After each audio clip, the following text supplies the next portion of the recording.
Alors, je vais vous laisser suivre ce Wazalendo. Après, je reviens pour vous donner la traduction de ce que les Wazalendo disent parce qu'ils sont en train de parler en Lingala et en Kiswahili, l'une des 4 langues nationales de la République démocratique du Congo.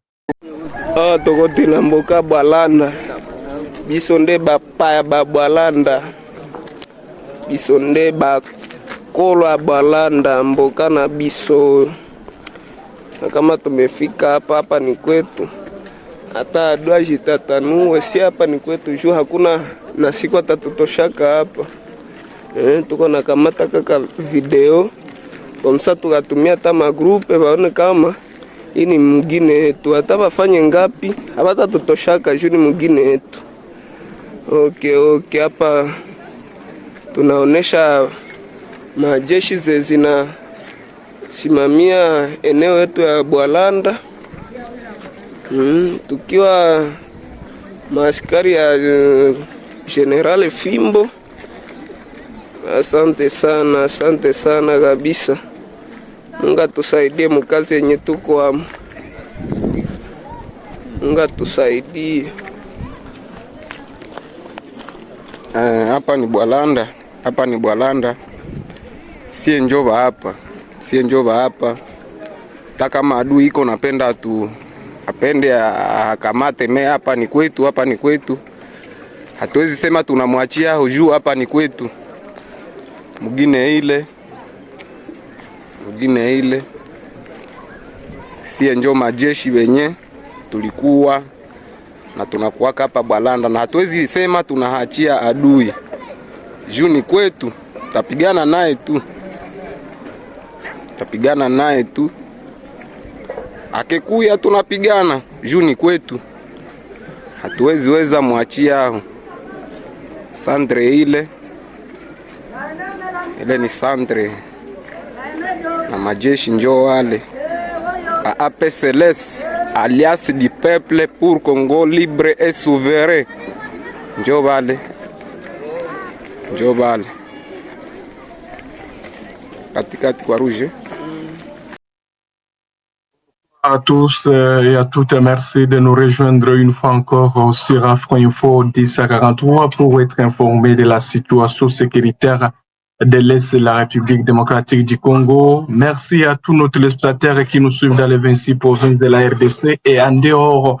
Nous allons commencer cette édition dans le territoire de Rutshuru, plus précisément dans la province du Nord Kivu, où les combats s'intensifient toujours entre les rebelles du M23 soutenus par l'armée rwandaise et les patriotes Wazalendo. Et vous devez retenir que les patriotes Wazalendo ont enregistré encore une victoire contre les rebelles du M23 dans la chefferie de Bwito, dans l'agglomération de Bwalanda, qui est passée sous leur contrôle, chers téléspectateurs d'Afro Info 243. À part l'agglomération de Bwalanda, il y a d'autres agglomérations environnantes qui sont aussi sous contrôle des Wazalendo. Selon donc des sources concordantes dans la région, les Wazalendo ont fait donc ont fait les réussites dans ce village après des temps de combat. Et ce sont donc les Wazalendo d'APCLS dirigés par le général autoproclamé Janvier Karairi qui ont réussi ce coup en frappant les rebelles du M23 soutenus par l'armée rwandaise. Ce sont donc les Wazalendo d'APCLS 5e division, donc Bwito Grand Nord sous le commandement du général aussi Fimbo Chance donc en étroite collaboration avec d'autres Wazalendo qui sont de retour dans les villages, à part donc les villages de Bwalanda. Il y a aussi les villages de Rwahuru Kene. À part les villages de Rwahuru Kene, il y a aussi les villages de Rwahanga, Bwalanda, Somekivu, Katolo, Kashalira, Akirima et ses alentours dans les groupements toujours Mutanda. Et tous ces villages sont donc entre les mains des résistants Wazalendo. Les Wazalendo ont réussi donc à récupérer ça. Ils se sont croisés en patrouille avec les rebelles du M23 soutenus par l'armée rwandaise. C'est ainsi qu'il y a eu donc des affrontements jusqu'à ce que les Wazalendo ont réussi à contrôler de nouveau la localité ou l'agglomération de Bwalanda. Et d'ailleurs, je vais vous laisser les suivre ici dans ces images où il revendique en tout cas l'agglomération de Bwalanda. Et d'ailleurs, il appelle tous les autres Wazalendo de toute la population congolaise de se ranger derrière et car vouloir ou pas, il faut toujours libérer toutes les zones contrôlées par les rebelles du M23. Comme vous allez voir dans ces images qui vont venir tout à l'heure, cette agglomération était sous contrôle des rebelles du M23, à part l'agglomération de Boualanda, comme je l'ai dit, il y a Kirima, Katolo, Kachalira, toutes ces agglomérations étaient entre les mains des rebelles. Mais grâce à cette détermination, grâce à cette offensive réussie pour les Wazalendo, et déjà aujourd'hui, ils se retrouvent du côté de cette agglomération. Les Wazalendo sont dans le centre de Boualanda.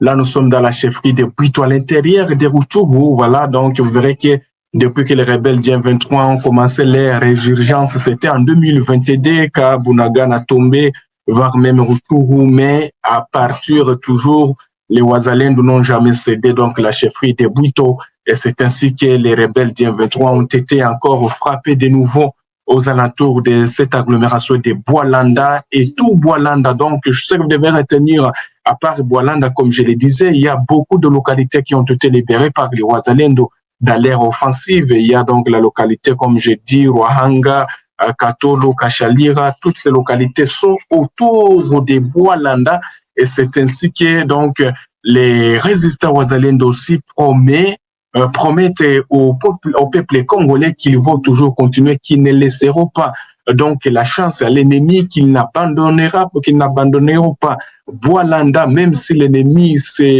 a utilisé toutes ses forces pour les faire déloger de nouveau là-bas, il ne réussira pas. Les Wazalendo ne gèrent que pour la patrie jusqu'à la fin, pour mettre fin hors d'état de nuire les rebelles du M23 soutenus par l'armée rwandaise, alors que la journée d'aujourd'hui a été toujours marquée par plusieurs victoires, que ce soit dans les territoires voisins de Walikale. Les FARDC ont récupéré l'agglomération de Lula, également Katobi, toutes ces agglomérations. Jusqu'à ce soir, elles sont toujours entre les mains des forces armées de la RDC.